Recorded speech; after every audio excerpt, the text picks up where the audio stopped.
His name David James. For time and again, he display gravity defying saves. Only after that. Gravity defying. Only after that to concede a pathetic miss it back pass would go back and hit the post, hit his head, and then go back in. For a goalkeeper, Roberts had an abysmal injury record. From his toe to his elbow, from his groin to his wrist, he'd already had a new original body part which was broken that week. Either for a poor performance or if he couldn't be bothered turning up that week. He's not been the best at picking teams for a start. I apologise for saying this. He's the Leeds fan for a start, as I am. But Son of Sam went his first and his last attempt at trying to win the coveted England #1 jersey. He played for Dundee United, T Wrexham, and most recently Scrawny FC when we went on our Stoke doing Edinburgh. Unfortunately, age is catching up with him as he pulled his back when he was tossing the tide. It was weird. You'd think he'd have a lot of practice of doing that, not necessarily with a tyre though, obviously. Hopefully he won't pull his... hopefully he won't put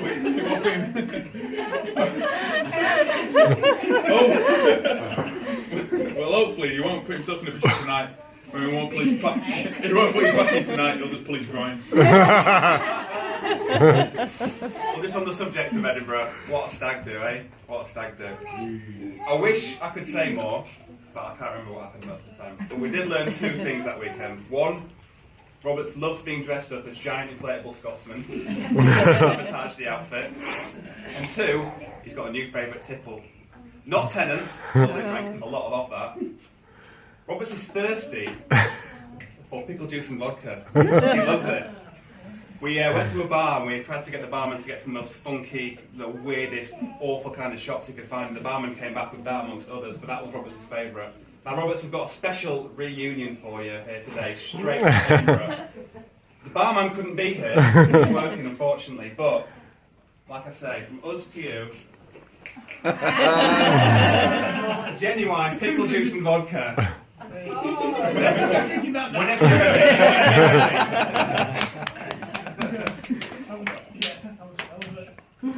you can share it if you want. Legally, what's this is yours now, Nikki, so... Half yours. Nikki's tempted, she's going to try it. Not interested. You're doing that work, you do realise that. You do have me that work. We'll see. But it looks like he's finally found his winning team. Since getting with Nicky, he's actually had a spring back in his step. He's looking more agile than ever.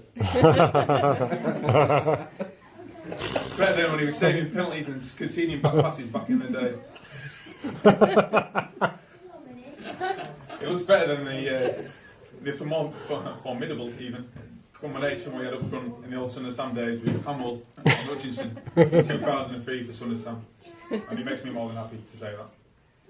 In kind of this time of Roberts' life, early noughties, Roberts, he looks sweet and innocent, but he kind of got a bit of an edge, kind of been a bit gangster. This is a man who was connected. Back when everyone was playing Snake on the Nokias, I had a massive brick of a phone I couldn't fit into my pocket. But Roberts hooked me up with my first Nokia through a guy that he knew called Dodgy Dave. I don't know what his real name was, he was a local corner shop owner. But Roberts acted as a broker for the probably illegal deal when I got my first Nokia. Also, this guy was pretty badass. When he wanted to go to Leeds Fest one summer, and he couldn't get the time off work, he just straight up quit. Straight out there, I'm going to Leeds Fest. Did you know that, Sharon? Yeah. What's not badass, though, is that he had to go back 2 weeks later with his tail between his legs, begging for his job back. But still, went out there.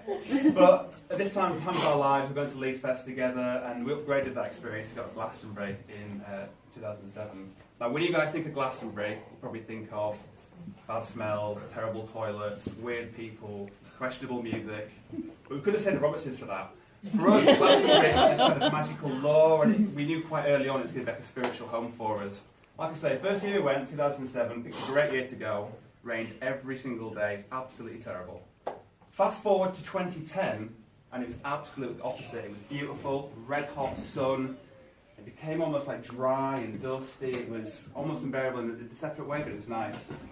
On the Saturday night, there's a group of about 10 of us, and Roberts and I just went for a quick piss nearby. I met back with the rest of the group to work out what was going on, see where we were going. Just waiting for one or two others to come back. I sort of smelled this really weird kind of smell. It smelled like rancid vinegar or like sugar puffs or something. Trying to work out what it was. I saw Roberts was kind of skulking away from the edge of the group. When Roberts a bit closer, there's a massive stain on his t-shirt or something. Roberts, what is that? And he mumbled something about falling into a wet patch. A wet patch? It's the driest Glastonbury on record. There's no wet patch from like a 10-mile radius. What is it? And everyone else in the room was kind of turning around and looking at him, and then the smell, the stain, and the wet patch all kind of clicked. Roberts had fallen into a ditch of days and days and days worth of dehydrated stranger's piss. And then he mumbled something about, I'm going to change my shirt, and then we didn't see him again for the rest of the night. Roberts, you'd be glad to know that's where the character assassination ends. Because to be honest, ladies and gentlemen, it's been quite hard to find incriminating and embarrassing stories for Roberts because there's so much more good we can say about him. In fact, it's normally us lot running around embarrassing ourselves, getting ourselves in predicaments, and Roberts being there, having our back every single time when he has done for 30 years. And I've got one more quick story that kind of sums that up, which I'm sure you won't mind me telling. In 2003, myself, Aidan, Roberts and Hanwell, aka Quagmire, we did what all 19-year-old lads do, and we booked a trip to Amsterdam. Yes.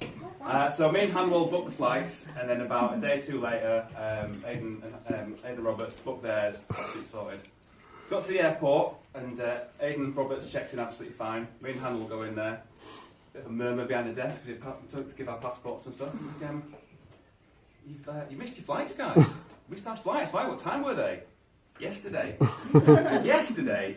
Well, it quickly transpired that Hanwell gave these two guys the wrong information about when to go. And as we were kind of pointing the finger and Hanwell trying to absolve himself of the blame, 100% his, Roberts, an absolute reflex, went forward with his credit card and paid for our flights right there and then, just so we could all go and just have a great time. I think that just speaks volumes about how kind, loyal, and absolutely selfless he is. And like I say, there's just dozens of those stories over the last 30 years or so. Moving on to the last thing I'll probably say today. Hey! I know Anthony's going to be perfect for you. This is the man, he's the epitome of selflessness. If you're looking for someone to take care of you, to be there for you for thick and thin, no matter what happens, then Anthony's more than qualified for the job. This is someone who spent his entire life putting other people first, even his own circumstances haven't been as more favourable than other people have had. He's more than happy to put his own feelings aside and to listen to you, rather than it quite could easily be the other way around. He's gone through a lot of tough times, multiple relegations with Leeds, doing cops and leaving Blur. You would say I like about beating you a lot of times back in the day on old FIFA. And the increasing rarity of banana yuzu in petrol stations make even a lesser man be broken. But he always seems to have rise above everything else. Whatever life throws him, he adopts a smile and makes himself available for his family, what means a lot to him. I know he does, and his friends. And it's quite a testament for me to say that and to be actually proud to be one of his best friends. But he is someone who knows the true meaning of friendship, of sacrifice and kindness.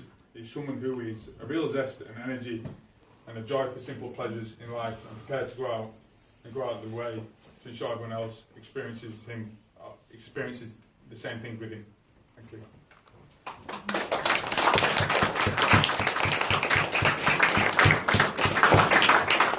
So you should finish a best man speech with a bit of marital advice or, oh come on, a bit of advice, a quote, a motto or something like that. But I'm just going to finish it with some lyrics from a song that probably only you and I will know. But I'm hoping the metaphor will make sense to everyone and just kind of convey how happy we are for him on this momentous day. So now you're here and now he's fine. So far away from there and there is time. To plant new seeds and watch them grow. So there'll be flowers in the window when we go. Wow, look at you now. Flowers in the window. It's such a lovely day. I'm sure you feel the same. Because you stand up out of the crowd You are 1 in a million, and we love you so. So we'll watch your flowers grow. Ladies and gentlemen, we are the best men, but it's just for today. It's a temporary title. This is the best man that we know, and I cannot think of anyone more deserving of a lifetime of happiness. I'd like you to be upstanding, please, for our best friend and beautiful wife, Anstey and Nikki Roberts. Hey.